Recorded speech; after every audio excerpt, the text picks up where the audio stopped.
Hello, hello, hello, and welcome back to the Premier Chelsea, your source for all things Premier League, but starting with Chelsea first.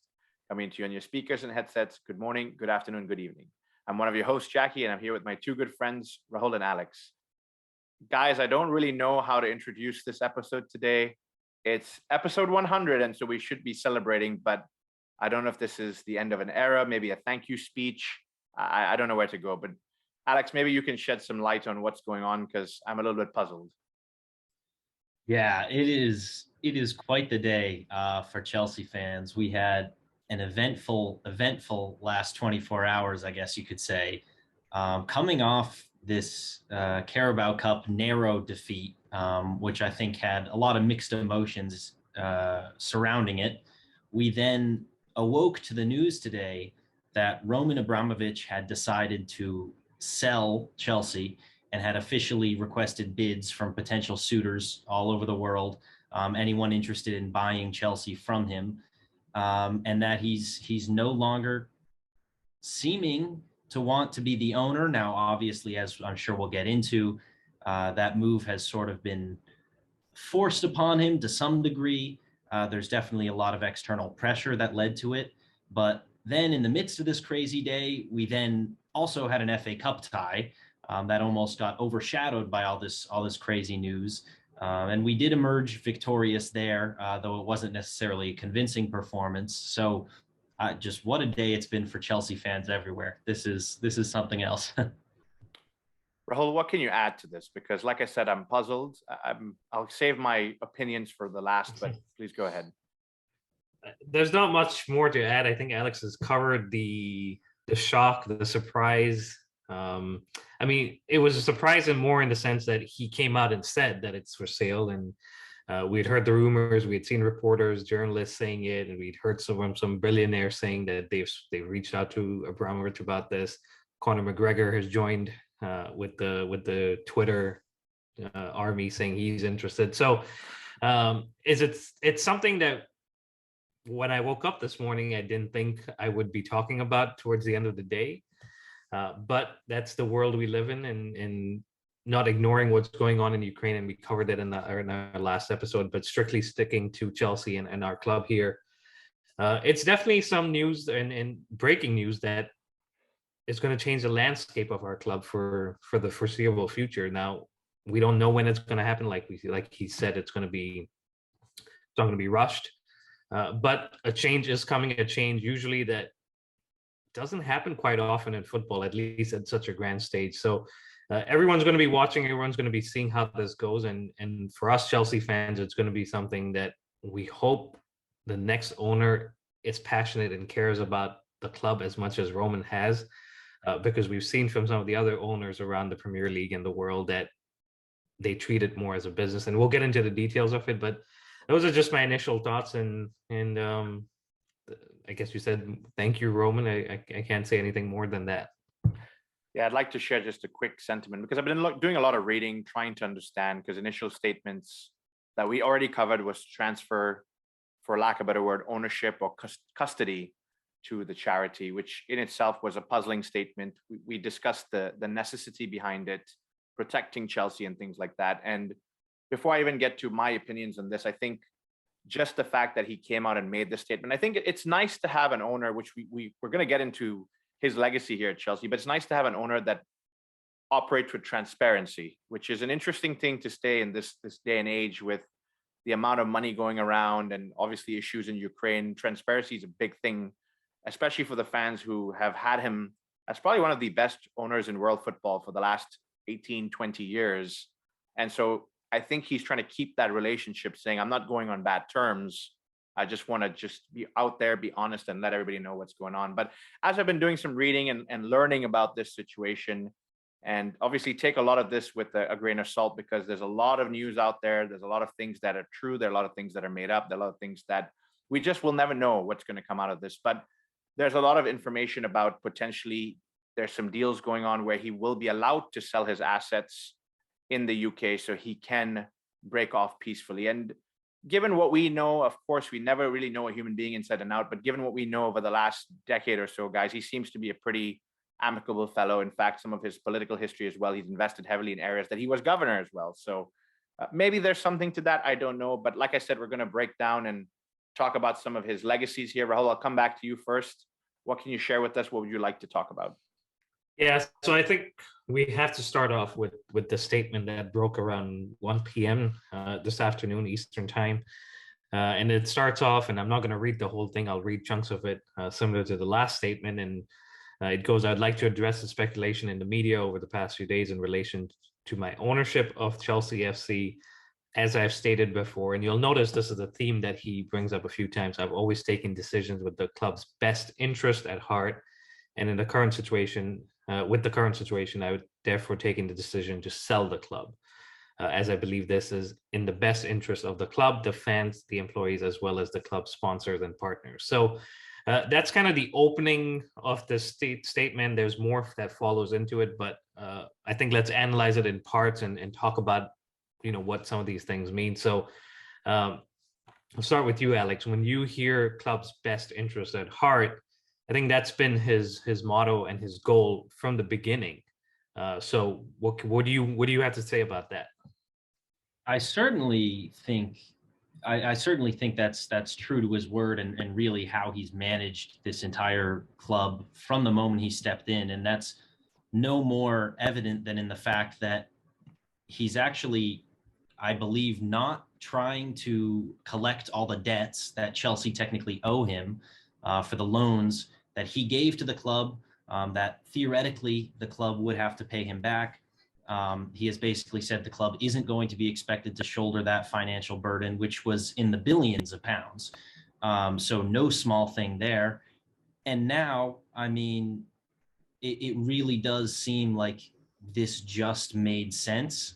Now, I don't know if you would say from an objective standpoint, you could argue all day whether it's right or wrong or necessary or a media sort of PR pylon of how he was sort of pressured immediately given this Russia-Ukraine situation.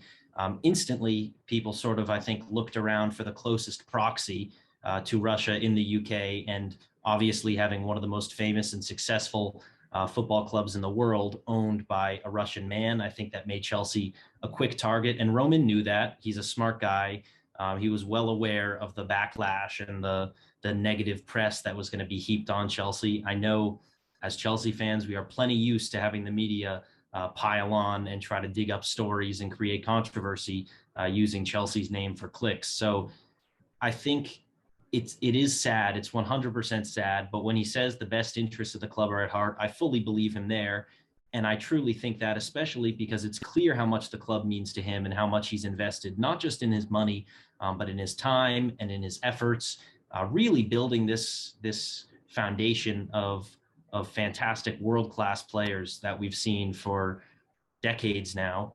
And I think to step away from all that tells you how much the club means to him, because I don't think he took that decision lightly. So all I can say is props to Roman for getting out cleanly when it looked like it really needed to be done, and taking a really tough decision for the club's best interests at heart. Yeah, all you can do is thank him for the way he's left, which is just as nice as the way he came in, honestly. Yeah, and I think you touched on a few points there that, Jackie, I'll bring you in on as well. But starting with the best interest at heart, he used that phrase or those words in the last statement where he said, I'm going to hand over to the Charity of Trustees Foundation. Since then, we've heard that the trustees, the 6 trustees that were given the responsibility of the club, weren't too sure about how it's going to work. And so I think that may have influenced the decision to sell today. But Alex refers to the debt. It's been very clear that he's given Chelsea and given the club 1.5 billion, close to that, pounds. He's not going to be taking that or saying, I don't want to be repaid. I just want a smooth sale of the club, and we can all move on. So I'll get your thoughts on that, and I'll bring Alex in on the debt part, at least, because it's a large amount to just write off. Yeah, look, at some point, I think, based on the statement, you've got to believe as a human, as somebody who's a billionaire, 1.52 billion is I don't know, 15-20% of your net worth. And on the grand scheme of things, 80% means, his another 10-12 billion lying around there but it's a lot of money. You don't leave your money on the table as well. And so obviously, while it's the best interest of the club, it has to be for him as well, leading back to some of the statements I made about what I've read on the politics and potentially getting out with a clean break, as Alex has said. But I'm sticking to, what's best at Chelsea for Hart, and taking aside of the fact that it's my football club, I love it. It is an asset, guys. It's an asset for Roman Abramovich. And so if at any point assets are frozen, what does that mean for Chelsea? Does that mean there's no operating expenses? Does that mean you cannot pay player wages? Does that mean you can't play the guys who fix the fields, the guys who do the kits, the guys that run the Chelsea website? I don't know how far the word asset is defined in not only politics, but in business. And so if he's releasing this theme of the best interest of Chelsea, and I'm reading into it the way I'm describing it, then absolutely 100% it's in the best interest of Chelsea for him to sell. And so I think he's doing what he understands, not only for himself, because I think that you have to take care of yourself as a human being, but also for Chelsea. Yeah, and that's a great point, where too often we think about it and we say, what does it mean for us, the fans, right? We're like, Roman's leaving, we're going to have a new owner. What does that mean for the fans? But you got to think about the players. You got to think about Thomas Tuchel. You got to think about the academy players that are thinking about the next 15 years of their career. And they're here at Chelsea trying to break through. And now they see there's going to be an overhaul, most likely, in terms of the way things are run and done. And maybe not right away, but over time. So he refers to some of those groups. He says the club, the fans, the employees, the sponsors, the partners, which of course, again, comes into the income coming into the club with the sponsors. Alex, I'll bring you in on the second part of this statement, where he says, all net proceeds from this sale are going to go into a charity that will go to benefit Ukraine.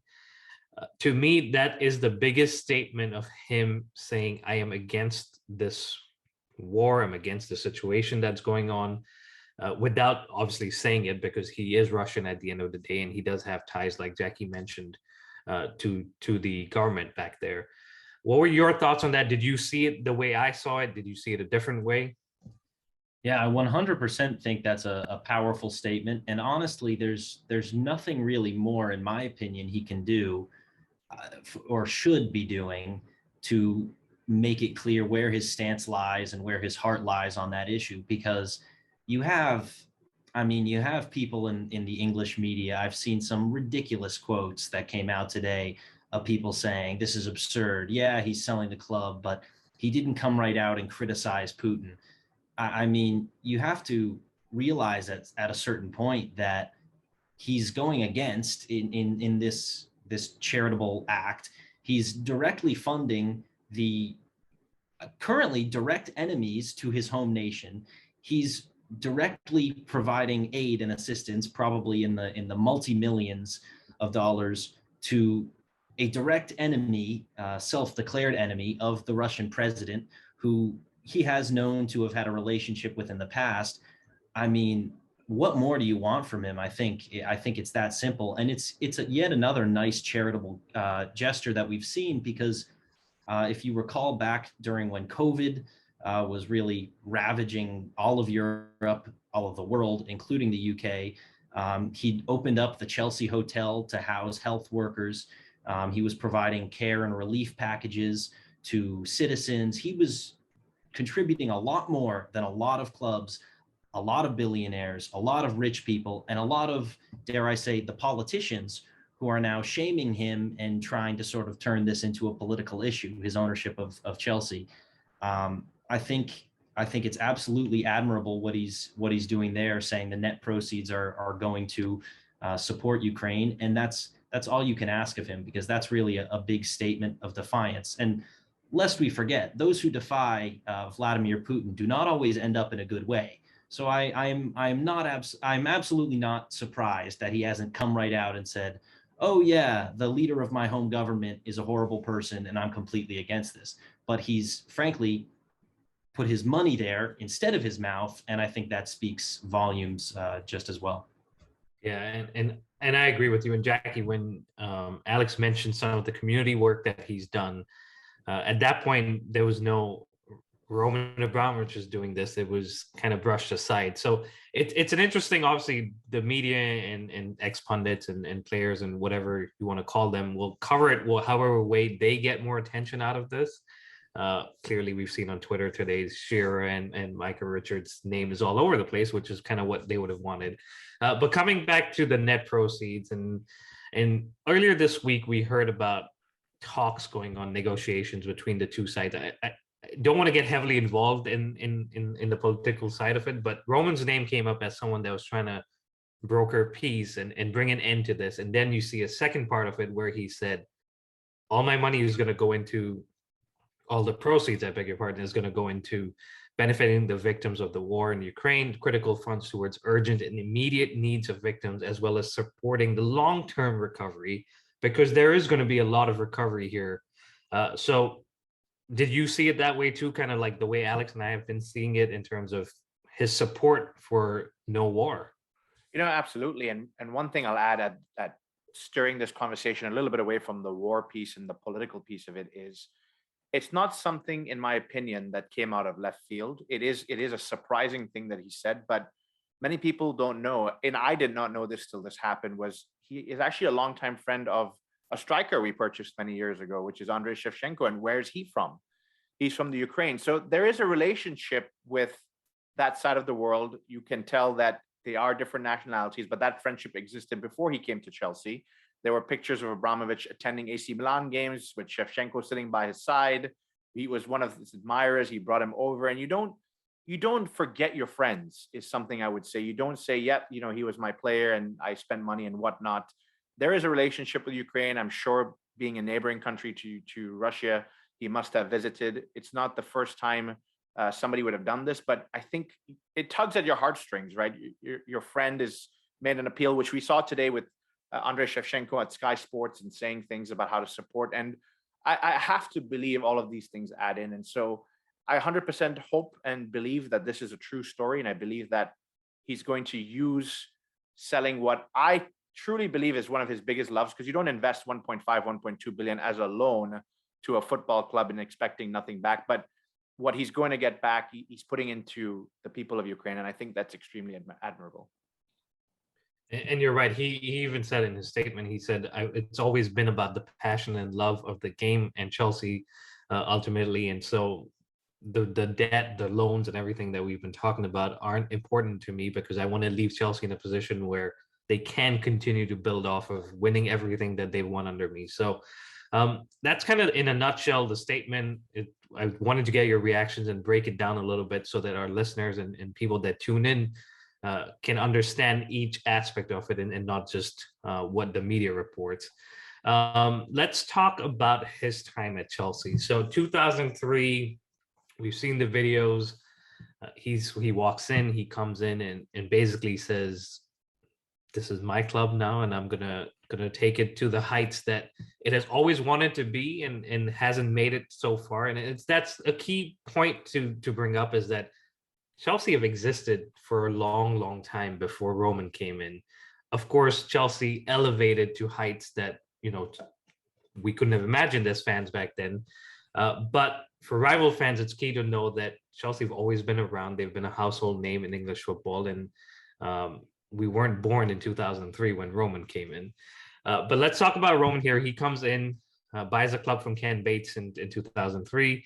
Jack, you have a little bit of a background or a story as to how he fell in love with the game and ultimately bought the club. Yeah, I mean, the story goes, of course, we will never know the true thing, but the story goes that he actually attended a UEFA Champions League game between Real Madrid and Manchester United. And you guys know, back in the early 2000s, Real Madrid and Manchester United were stacked full of stars, and they both believed in playing ultra attacking football. And this game ultimately ended 3-3. I believe the original Ronaldo scored 3 goals on that day, a hat trick. Man United scored 3 goals. And I'm sure for someone getting into the idea of football, sitting on the sidelines and watching a game like that, obviously your pockets have to be pretty well lined as well. But watching a game like that, the passion out of it, you want to feel that week in, week out. You want to feel that every day. And what better way to feel that with you at the helm of a club, you putting your stamp, your ideology, your visions at a club. And that's how it goes. Is the rest is history after that. Obviously, he ends up at Chelsea and he turns that club inside out. And one more thing that I've read about him, and we talk a lot about the players, we talk a lot about, managers and things like that. But I think it was Zola that said he was there right when Abramovich acquired Chelsea in that early days, and he came back as a manager later on. And I think he says the training facilities that he went to and he attended as a Chelsea player when he left and came back was night and day.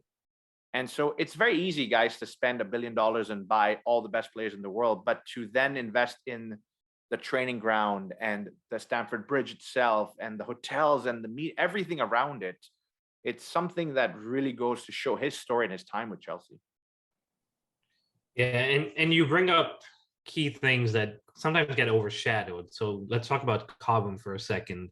Cobham didn't exist when he came in. We were training at, I think it's Imperial College's facilities. And Lampard's spoken about it too, where our trainings and schedule had to be aligned with the college's team and their schedule. Alex, you're in college. I don't even think you can imagine having a professional club training at your facility and saying, we're going to go aim for the Champions League and try to win it. So that's one thing that, like you said, Jackie, he brought about and change. And Mourinho said that this is the first step to elevating Chelsea to the heights of being a European powerhouse. Alex, we talk about trophies, right? And ultimately, that's what any club is in the sport to win. 21 trophies later, 19 years on, is that Roman's legacy at this club, which is all about the trophies? Is it a little bit more like we're saying with the community, with Cobham, or does it come down to the managers, the hiring, the firing, and those things that have happened? I think it's almost neat and well wrapped up how his sort of reign, I guess, came and went, in that, yes, we have fantastic success during the Roman era, as we call it. Maybe we'll start calling it the Roman Empire, because we achieved fantastic success on the pitch, as you mentioned, reached new heights that I think many at the club would never have dreamed of. Just the consistency and frequency and prestige of the trophies that we were winning. It really did take us to the next level. And absolutely, Chelsea really did have a great history that's often underappreciated by bantering rivals before Roman came in. But it would be foolish to say that his arrival didn't really kickstart the club to that next level of just being a true European elite club. And I think when you have those 21 trophies won under Abramovich, and then you, as you mentioned, look at those 15 managers that came and went during his reign, you say, it was a tumultuous period. There were ups and downs, there were big wins, there were big losses, there were falling outs, there were great legacies built. For me, it's almost like storybook, where you have him coming in, elevating the club to that next level, and then it's just ups and downs and climaxes and peaks and valleys.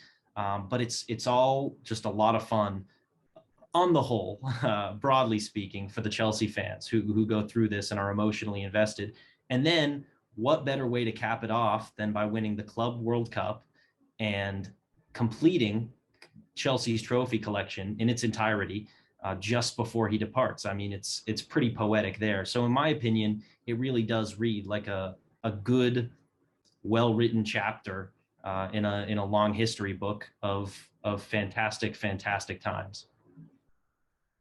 Yeah, and you covered it well. It was not always rosy and not always about winning trophies. Jackie and I have sat here and said, why can't we have a manager that goes on and builds a dynasty? We thought that was going to happen with Lampard. But every single time he's made a decision to fire someone, to buy a player, it comes back to his words that were in his statement. It was in the best interests of the club. And Jackie, when he first came in, Manchester United, Arsenal, maybe Liverpool were the three main players in the league. We barely survived to make it into the top four that season before he bought us. He comes in and changes the landscape, not just of Chelsea, but of the Premier League.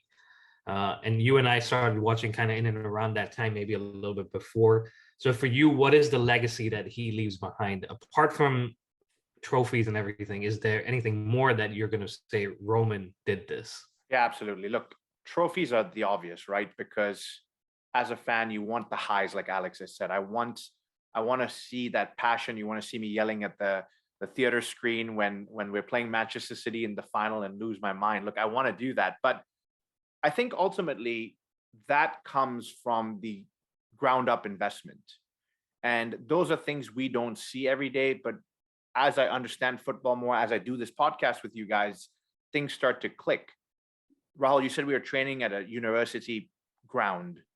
You're not going to get Cesc Fabregas and Diego Costa joining the club in that same season to come train at university ground when they don't have the facilities they're used to seeing at the likes of Barcelona and Atletico Madrid, where they have been there for years doing that. You're not going to get Mason Mount, Reece James, Trevor Chalobah. I don't want to miss anybody coming through the ranks if there is an investment in the youth system. You're not going to be able to get the women's winning so many different things if you don't give, and I know it's tough to say this, but equal eyes, equal finances to a certain degree to help them grow as well. And so you're coming into an uncertain time now because you don't know who's going to buy the club. Obviously, there's just a handful of people that truly can afford it, or a group of people, the elite group that can afford it. Whatever happens from there, at least the foundation is set. You've got a fantastic stadium that's been heavily invested in, which means revenue can be built from fans coming to the club. And fans are not going to stop coming because our ownership has changed. I mean, we've seen that at other places. I don't want to eat humble pie later on, but you've got that. You've got the training ground, which means you can attract the elite stars because not only do they want to win things, they want to train in the best environment. You've got an amazing youth system, which does two things. Potentially brings people like Mason Mount through the club, which can go on and become superheroes for us. But for those that don't make it, we've made a lot of sales on some of these youth players. And I hate to talk about them because they are human beings, like they're commodities, but it's a business at the end of the day, right? That's what we're coming down to. He's able to transfer and sell off some of these younger players, and they've gone on to have great careers on their own. But that also adds an influx of cash. And so regardless of who comes in, the legacy remains. Roman Abramovich did all of the foundation here.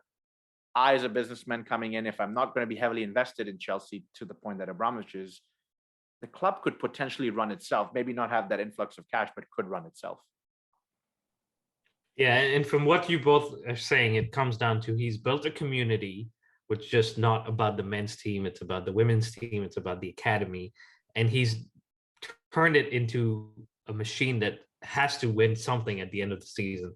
And it could be the Club World Cup, and that's all we win this season. But it's something that we haven't done before, and we've achieved it. And I think that's going to be success, and it's going to be breeded down from the academy to the men's team to the women's team, and that's going to be something that stays no matter who the owner is. Everybody wants to win, and you come to Chelsea for that. Of course, things may change as we go forward, because we never thought we'd be talking about Roman leaving a few days ago, but things happen. Let's just review some of the things that changed when he first came in. So in his first season, we finished second, made it to the Champions League semifinals. We saw the first firing under his era of Claudio Ranieri. In comes Jose Mourinho. I have a kind of a quiz question for you guys, and it's just one question. A lot has been made about the signings that Chelsea have made under Roman, but there's one, and this is the first one ever under Roman, that not many people may know about. So I'll open it up. Do either of you know who the first signing was under the Roman Empire, as Alex, you called it? I think I know the answer, but I'll give Alex a shot first. I don't know the answer, so you're welcome to take it. I believe we spent 16 million on Glenn Johnson, if I'm not mistaken. That is the first monetary signing. So that's the first amount of cash that was paid. But there is a free signing that was made under the Roman Empire era. The first one was Jürgen Macho, an Austrian goalkeeper who was supposed to be a backup to Carlo Cudicini. But unfortunately, he tore his ACL in his first week training at the club and never ended up making a single appearance. But Jackie, you are right. The first player that was paid in terms of a transfer fee to bring him to the club was Glenn Johnson. So So good job on that, and hopefully that educated some of the fans out there on the first signing. His first trophy for the club under Roman was the Carling Cup of 2005. Jose Mourinho won that. He's overseen, as Alex mentioned, 21 trophies, the first league and cup double in 2010. The record signing has to be Romelu Lukaku. I'm going to bring up another question here. We talk about the 15 managers. There have been, I mentioned Jose Mourinho, there's been Carlo Ancelotti, there's been AVB, there's been Scolari, there's been Frank Lampard, now Tuchel. And that's only 6 names I've mentioned. I'm definitely not remembering most of them. But opening this question to you, Alex, who would you say is the most successful manager under Roman Abramovich? Oh, well, I think certainly the first name that comes to mind when you think of a Roman era manager has to be Jose Mourinho, because of how we started out, how we had instant success really with Jose, and then how he came back for another spell at the club. He really wrote himself into Chelsea's history. So maybe on paper he's done the most, you could say, and yet I would say, call it recency bias. I think if Thomas Tuchel brings home a Premier League trophy, now Jose obviously won 3, which is a big achievement, but he did not have that Champions League win that Tuchel does. And Tuchel then capped it off with the Super Cup and the Club World Cup. So in my opinion, I think you could still respect Jose Mourinho and say maybe he's the most successful. But I think as soon as Tuchel brings home a Premier League title for Chelsea, conversations need to be had, because at that point, I mean, then we just need to start racking up the numbers. But then he's got the big ones down, and that would be really impressive, having a manager. And we discussed earlier the idea of building a dynasty. You see some teams really building around a manager for the long term. If you get a manager who can win you the domestic league title and the most prestigious title in Europe, I mean, that should be all the faith you need to invest in them and their success for the future. So honorable mention to Thomas Tuchel, but probably Jose Mourinho. And that's fair. I think a lot of people would say the same thing as you did about Tuchel, but I think Jose Mourinho, and I know, Jackie, you have some kind words to say, so I'll turn it over to you. But for me, it's also got to be Jose. Yeah, for me, it has to be Rafael Benitez. No, look, I'm just kidding. I wanted to make this a little bit light humor. No, it has to be Jose Mourinho, guys. Look, you brought in a new owner who had a vision and wanted to change the mentality of the club. He did the grassroots. He's invested heavily. Who else? Rahul, you put up something on the Premier Chelsea about mentality. I'm not saying we have to win the game, but we cannot lose the game. And that shows you what he did for this club. And while you look through, and yes, there were some bitter endings in his first spell and second spell, but you look at even after he was gone, the guys that won the first Champions League and all the trophies in between were his core group that he built with that mentality. In fact, I've gone on to see managers that have struggled heavily and Chelsea kept winning. And you almost wonder, these guys were on autopilots, the Frank Lampards, the John Terrys, the Didier Drogbas, and he added some players in there that, you know, Michael Essien added steel and loyalty, not only to Jose Mourinho, to Chelsea, and he added there. Michael Ballack regrets leaving Chelsea because he enjoyed his time staying there and had that mentality as well. And not to mention the Portuguese guys he brought in the first season that we were not scouting them. That's not something Chelsea said we're going to go pick up. Jose said, hey, I just won Champions League with these guys. Let's bring in the Ricardo Carvalho, who was a stalwart and mentality, and Paulo Ferreira, who played like Azpilicueta every position on that pitch when called upon. And so for me, Jose Mourinho did something important, which is change our belief system. And Frank Lampard, who again is another manager, has actually said this. He came in and changed everybody's mentality from we're an almost team to, look, before we get to the pitch, we've won the game. And every team since then, every manager since then, that the club has carried on winning. So I think he has to be mentioned as the most successful manager brought in. Yeah, and you both have covered it. I think there can be an argument for anyone but Jose Mourinho for now. That could definitely change in the next few seasons or so. We've spoken about manager. Let's talk about signings. So there have been multiple signings, and I've lost track of them. I think the figure that comes up is about 2.1 billion spent on players in the last 19 years. But there's got to be one that's near and dear to our hearts. Not that I'm forcing you guys to pick one, but I kind of am. So, Alex, I'll start with you. I'm going to run through some names, and you don't have to pick through them, but just some of the signings that we've made. Didier Drogba, Michael Essien, Ballack came in. Eden Hazard came in. Juan Mata came in. More recently, Kai Havertz, who won us the Champions League last season. And I apologize for any of the names that I've forgotten. Some fans may say you're only picking some of the popular ones. But Alex, I'll turn it over to you. Who is your favorite signing under Roman Abramovich? Yeah, that is a very maybe Pulisic. Yeah, I mean, it's a difficult question. Obviously, I'm happy with Pulisic, but I was a Chelsea fan before. I mean, I've been a Chelsea fan since Pulisic was probably, I don't know, thinking about it, 12-ish years old or something like that. So I was definitely Chelsea first. And I've got to say, as much as all these names are really quite legendary, the one that just popped up to me too, slightly more recent, was N'Golo Kante. That's right. Everything he's gone on to achieve and how amazing on the pitch and off the pitch he is. For me, it's got to be Didier Drogba, because that was the player who actually got me into the sport in general. He's the reason I started following Chelsea, just because I happened to see Didier Drogba score a goal on TV and was like, well, he's wearing blue. That's my favorite color. Sounds good. What team does he play for? I'll support that team. So luckily, I did not end up like an Everton or Leicester fan or something like that. Luckily, I picked the correct blues.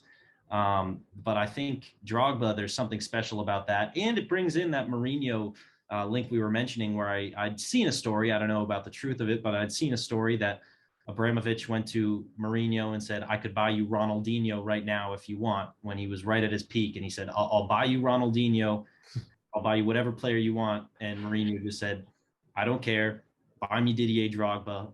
That's the player I want. And obviously Drogba went on to achieve legend status, culminating in a fantastic Champions League final performance. So for me, it's got to be King Didier. But yeah, that is a tough call with so many legendary names at the club.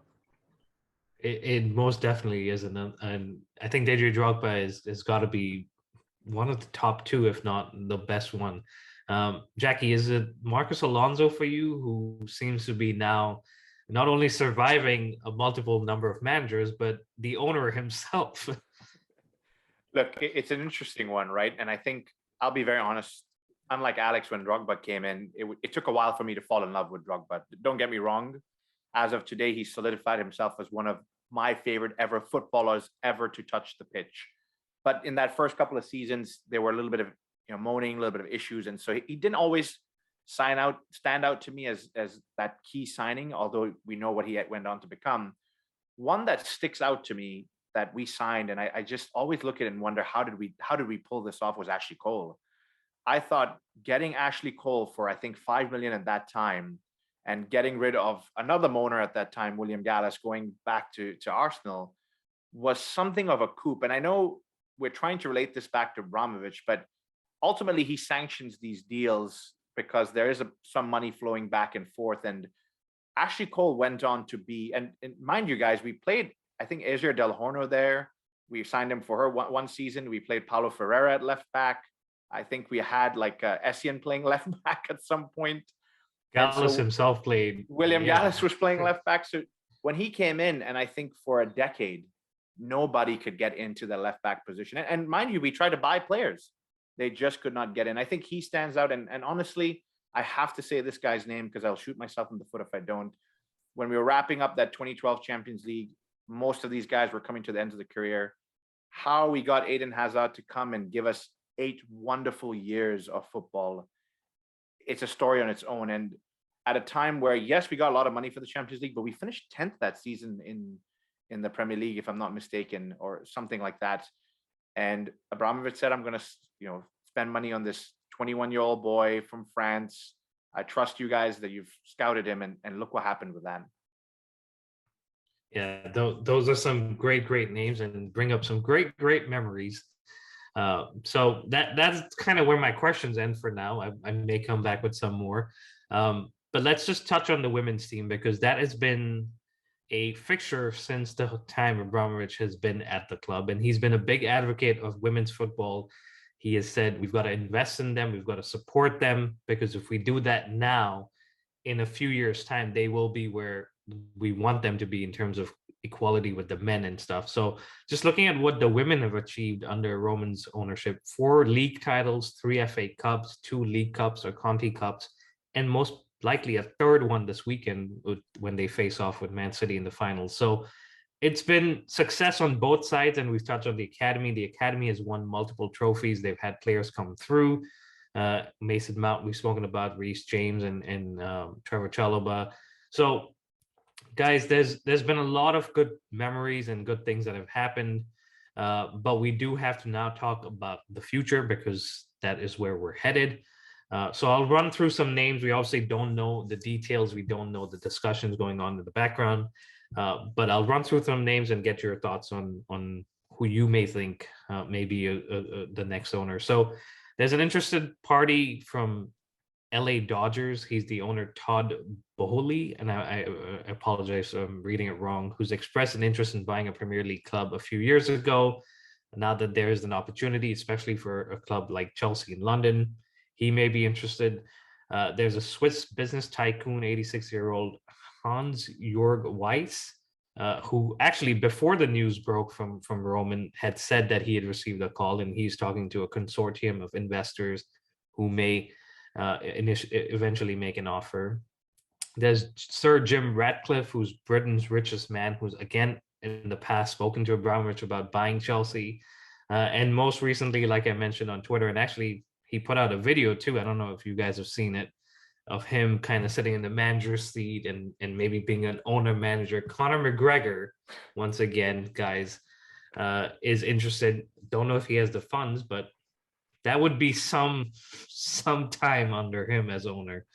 So Alex, I'll turn it over to you, your thoughts, and I'm sure you don't have an answer, but you have a strategy of maybe adding your name to this group.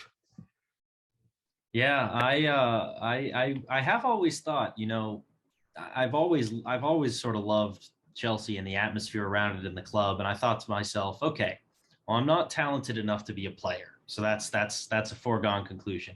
Although I could probably a few episodes ago, so you said you'd get more touches though. Yeah. So I don't think I could lock down a starting role. I think I could get 8 touches during a match. Then I said to myself, okay, what if I became Chelsea's manager? And then I thought that would take decades and decades of training and qualifications and working my way up the ladder. That would be very difficult. So then I said, easy. All I need to do is become a multi-billionaire and buy Chelsea. And then, just like we've seen under Roman, Chelsea could have another owner, a continuation of the philosophy of valuing the club and the club culture and the fans and the facilities and everything over just making a profit. And I think that's a key thing, in all seriousness, that so many fans deal with. I mean, you've seen Manchester United with incredible protests against the Glazers. You've seen Arsenal protesting heavily against Stan Kroenke. I don't know how to pronounce it, but right. So many clubs are not blessed like we were to have an owner who truly put the club ahead of his personal checkbook. And that's something I will fully admit I completely took for granted. When I also saw these rival Premier League clubs moaning and groaning about how they're just being used as cash cows for greedy owners, I thought to myself, well, that'll never happen to us. We have Roman Abramovich, who actually loves the club and puts the club first. And what do you know? Some strange situations have led to this, and now we are sort of up on the auction block. I don't know. I don't know who's going to take over. If I had the money, you best believe I would be in there. So maybe that's still a long-term goal of mine. But for right now, all I'm asking is that it's someone who actually puts the club first. And luckily, I think from Roman's statement where he said he didn't plan to rush this sale and wanted to find a good buyer, I have faith that Roman is going to do due diligence and make sure that even if things change a little bit, the core philosophy and club first, fans first mentality remains.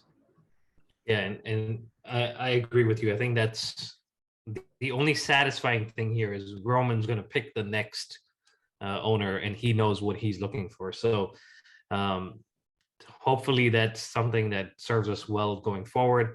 I think your strategy was to collect £22 from 135 million Chelsea fans globally, which would raise you, I think, 3 billion, and that would turn Alex Mingola as the new owner of Chelsea Football Club. So you heard it here, folks. First, Alex is now throwing his name into the list as long as he gets funded by the fans. Yeah.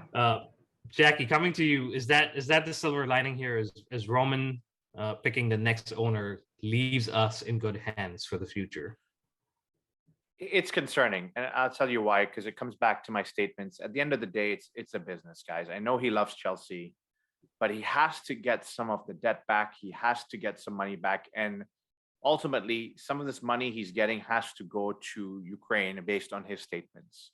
And so he's not going to say, well, person A is good, but they give me a $1 billion valuation less than person B. So I think there's a lot of steps involved here. So the three guys you mentioned, Rahul, I don't know much about them. I can't speak to them, but I think maybe somebody who's more familiar with running a sports team, Todd Bowley might be a good shout. I have no idea if he's going to come in and care enough to run the club. But like I said, Chelsea is a well-oiled machine at this point.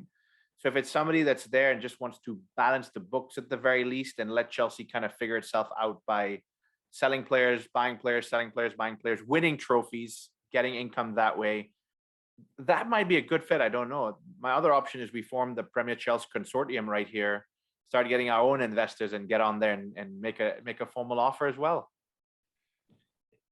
Hey, I would be fully on board, Alex. I can send you my £22 right over Venmo in the next few minutes. But no, it's an interesting time, and I'm sure a lot of fans out there would love to have some kind of opportunity or some say in who it is. But we've got to trust that whoever comes in will be close to, if not as good as Roman, and that's all we can hope for and pray for. Again, it's not going to happen right away. Roman said he's not going to rush it, but you anticipate it's going to be done in time for the end of the season, so that the new owners can foresee the next transfer window. Let's talk about what the future holds for some of the executives, and namely Bruce Buck, Marina, Petr Cech.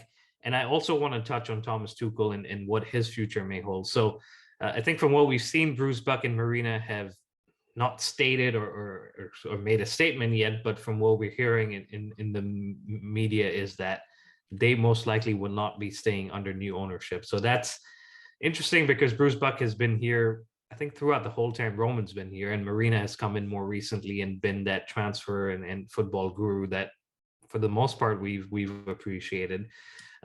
I, for one, would like to see Petr Cech staying just because he brings some continuity from the last regime into the next one, along with his experience from his playing days. But Thomas Tuchel, you look at that, we gave him a new contract at the end of last season. He's in his first year of that new season, and there is a new owner coming, and most likely that means, I'm not saying that's going to happen, but that most likely means the owners want to bring in their own man or someone that they may have chosen for the role. Jackie, do you see long-term Tuchel maybe saying in the summer, guys, I don't know where this is going, I'm out?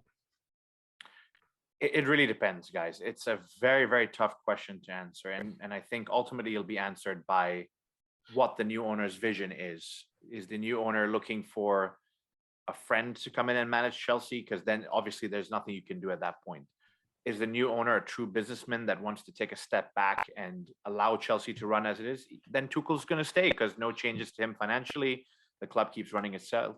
Is the new owner somebody who likes to meddle in affairs? I don't think Tuchel may be interested with somebody standing on the sideline telling him how to do his job. So there's a lot of moving parts here, and it's such a tough question to answer. So I'm not sure where to go with that. But one name, I know, Rahul, you said Petr Cech, but Marina is a very, very powerful chairman for Chelsea, and I don't think that's her formal title, but a lot of news comes out for someone who's barely in the media. She's someone who's a tough negotiator. She's someone who makes great player sales, because if you look back to who we had before, I think it was Michael Eminialo. We weren't making great player sales. We were having poor transfer deals. And so she's flipped things on its head. Now, obviously, she's surrounded by a team, and it depends on what her relationship with Roman Abramovich is, what her citizenship is with UK and Russia ties and all. I have no clue, but she might be one that would definitely be worth saving in that continuity period, whether she's there for a year, 8 months to 2 years, I don't know, to help new ownership understand how she's kept this club and sales and things moving. And then at that point, if they're not getting along, at least you have some sort of, we say in the business, knowledge transfer. It's not just picking up the club and just starting from scratch. Yeah, and that's fair. I mean, we've only mentioned Bruce Buck and Marina. There's more people in there that are behind the scenes and do the work day to day. So it's definitely going to be interesting. I mean, some of them may personally be like, you know what, we may need a change of scenery. We've been in this industry, in this business for a while. But again, for continuity purposes, it would be good to see them stay at least for a couple of years. Alex, your thoughts on Tuchel? I'm not asking for you guys to say he's going or he's staying, just more from what you've heard and what you think may happen. Yeah, I certainly think, as you guys have both mentioned, that it is important that things aren't overhauled like crazy, because the club is set up, as we've said, not on autopilot. I mean, Roman's been engaged, certainly, and he's helped, but as we've mentioned, it could almost run itself, I feel like. And we've seen recently too, with even before this Ukraine drama, with Roman being in hot water with the UK authorities and the government, and having visa issues and not being allowed to be in the stadium. I mean, Roman hadn't been able to actually attend matches at his home stadium that he's been funding and developing and all this for quite a while. So in a weird way, I mean, I think it's kind of sad how it ended up. And yet it goes to show that Chelsea didn't maybe have a very involved owner towards the end, obviously, due to all these external political reasons and financial reasons, and all the mess that comes along with such a large sort of business. But I think that shows that Chelsea are successfully operating even without direct interference. And I think the last thing you want is to have someone come in and shake everything up. Because as we've mentioned, Roman really did build quite the foundation, and you don't need someone coming in, ripping that to shreds and trying to start over, because that will affect things from the grassroots to the fans to the players on the pitch and the results we get on the pitch.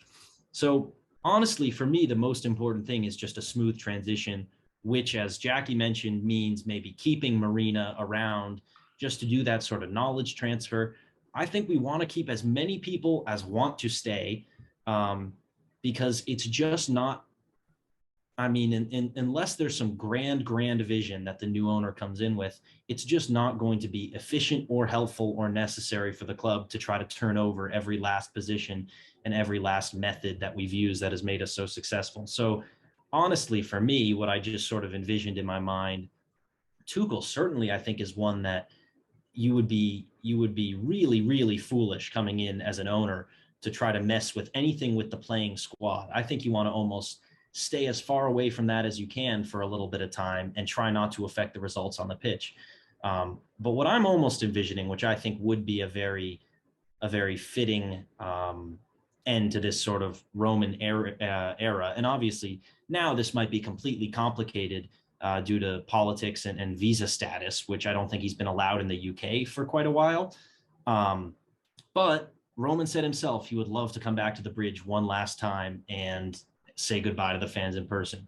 Now, in my ideal fantasy world, in which his visa isn't subject to scrutiny and the UK government isn't trying to lock him out, I couldn't imagine anything more fitting than him walking out on the pitch to a full ovation at Stamford Bridge, maybe with the new owner, and giving a few words saying thank you to the Chelsea fans. The Chelsea fans can show their appreciation for him, and then trying to just do a smooth transfer of power, because it is really difficult. And we've seen with Manchester United, to draw a parallel with Alex Ferguson. All I can say is Alex Ferguson handpicked his successor, and hopefully we do a little better than they did at replacing such a powerful and key figure in the club. You know, when you were painting the picture of Roman walking out with the new owner and kind of giving a few words, it brought me back to Alex Ferguson saying, "Your job now is to support the next manager," and we saw how that went. But just coming back to this, I mean, it's definitely a lot to be unfolded, looked at over the next few weeks, months. Um, the squad in itself has a few players that may be moving on at the end of the summer and may now look at, do we stay? Do we help support the transition? Especially like the likes of Aspilicueta, who's club captain, uh, doesn't want to leave the club at a stage where his experience and knowledge may be required. So there's a lot that has to be uncovered and discovered. The only thing that's left to be said is anyone that comes in needs to obviously sort out the pitch issues, because the pitch isn't owned by Roman, it's owned by pitch owners like us fans, John Terry, Frank Lampard, those kind of guys. So that's another aspect that needs to be considered. But Stamford Bridge stays where it is, thanks to the CPO and thanks to all the work they do. And hopefully whatever plans they have for the stadium can be done on the same ground, because that's where we are and that's our home. It's a lot to digest and unfold, and hopefully we've done it justice and covered it to the best of our knowledge, obviously, but to help you guys out there understand, what's going on and what may come with this. There was a little matter of a game that happened today, which was the FA Cup game that Alex mentioned at the top of the show. Traditionally, we run through the lineup, we go through the game, we go through the stats, we go through the performance. At the expense of making this over an hour and going into the details of that, Alex, I think you closely watched the game. Jackie and I were not so lucky. So why don't you just give us a brief overview and how it went and anyone that may have impressed you? Yeah, it was not, I would say, on the whole, an impressive match, but we did get the job done. So we conceded very early, which I think after the Roman Abramovich drama, which really came to a head, I mean, just hours before kickoff, it seemed like, oh goodness, everything's going wrong today, with a second-minute header conceded off a corner to Luton Town. But the Chelsea boys did fight back, got that equalizer, and were actually putting a ton of pressure on Luton. Their goalkeeper went down with an injury during a chance for Romelu Lukaku that he didn't seem to get a touch on, which was a little odd, but their goalkeeper went down with a non-contact injury, had to be substituted, and their backup goalkeeper, who actually was their third goalkeeper because only the backup and the third keeper had been selected for the squad today, put in some outstanding saves to deny Chelsea going 2-1 up, at which point, as happens with Chelsea, we don't capitalize on our chances up front, and then they came and scored against the run of play. Malang Sarr got caught out a little bit. Not really an impressive day from him by any stretch of the imagination. And we go 2-1 down. But then again, good fight back. The second half was brighter. Some substitutions were made. Christian Pulisic came on for Hudson-Odoi. Harvey Vale went on. And overall, the players showed the right response, quickly fought back, tied it up at 2-2. And then eventually got the winner. Lukaku directed a nice little tap home to make it 3-2. So the job is done. Chelsea are through to the next round. It wasn't pretty. I wasn't particularly impressed, honestly, with too many players. I would say Saul made a good account of himself, getting our first goal and certainly showing continued improvement from what we saw when he first came in. And Loftus-Cheek, who has actually played as a defender, as really a center back for essentially the match, was quite impressive, I would say, considering the weird little positional switch, and had a fantastic ball forward for, I'm blanking on it now. I think it was Timo Werner's goal. Yeah, Timo. Over the top. Yeah, so overall, I would say Saul and Loftus-Cheek can come out of this game saying, I put in a good shift. Werner obviously got 2 assists and a goal, 1 assist and a goal, maybe.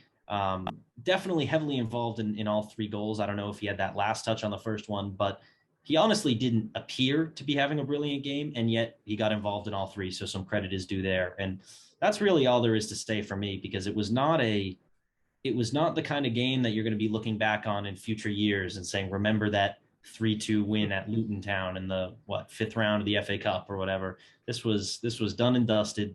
Win the game, progress, forget about it, and they got the job done. So no complaints, especially given the tumultuous nature of all the news today and how that certainly may have distracted some players. Yeah, and that's a good coverage, and I thank you for keeping an eye on the game and covering it. Jackie, any surprises of Loftus-Cheek coming out as a center back here?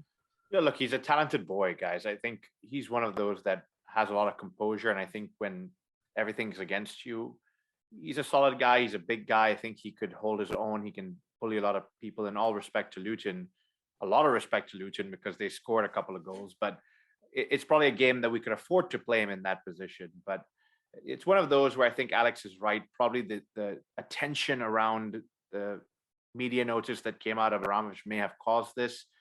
Some of the players had played 120 minutes. Obviously, we picked a different team that's not used to playing together. I don't want to make excuses.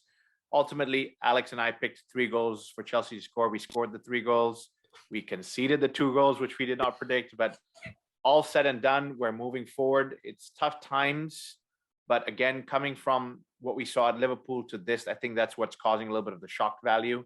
But hopefully we got some of the guys to get a good rest and we can come back and perform in the upcoming games. Yeah, I mean, like you guys have said, all we can ask for is progression to the next round, and then we got that. So we go into the hat for the next round with the likes of Man City, Liverpool, not Spurs because they were knocked out by Middlesbrough. But it will be interesting because it kind of feels like the Carabao Cup run where we were just kind of making it through each game and going into the next round, and we made it to the final. So would be nice to add another trophy here in the Roman era and wrap off a good season. So the draw for that is tomorrow, Thursday, and we'll find out who we face in the next round. Our next Premier League game is this weekend. Again, we're not going to go into a deep discussion. I'm just going to get quick score predictions from you guys. It's Burnley away. Jackie, we kind of need to solidify top 4 at least before Roman leaves. So do we win this game? I think we have to. I think we need to keep pushing on and at least get an improved performance. Burnley's not an easy side, guys. They like to sit deep and compact. So I'm going to go for a 1-0 and let's just get back to winning ways and keep a clean sheet. All right, Alex, how about you? Yeah, I think it's a little tough judging on the Carabao Cup final than to this game because I believe there were 9 changes maybe to the starting lineup, which is pretty extreme. So it's tough to expect the same team that put on that real classic performance, the same mentality to come out when you have 9 of 11 players swapped. But I think assuming we go back to a slightly more standard lineup against Burnley, having rested some of those stars who went 120 minutes or most of the game against Liverpool, I'm going for a 2-0 win. I think we'll get the job done. It's good that our strikers both got on the score sheet in Werner and Lukaku today, even if they weren't outstanding for the entire match. I mean, frankly, both Werner and Lukaku were catching a lot of criticism, certainly through the first half, just because they were not impressing.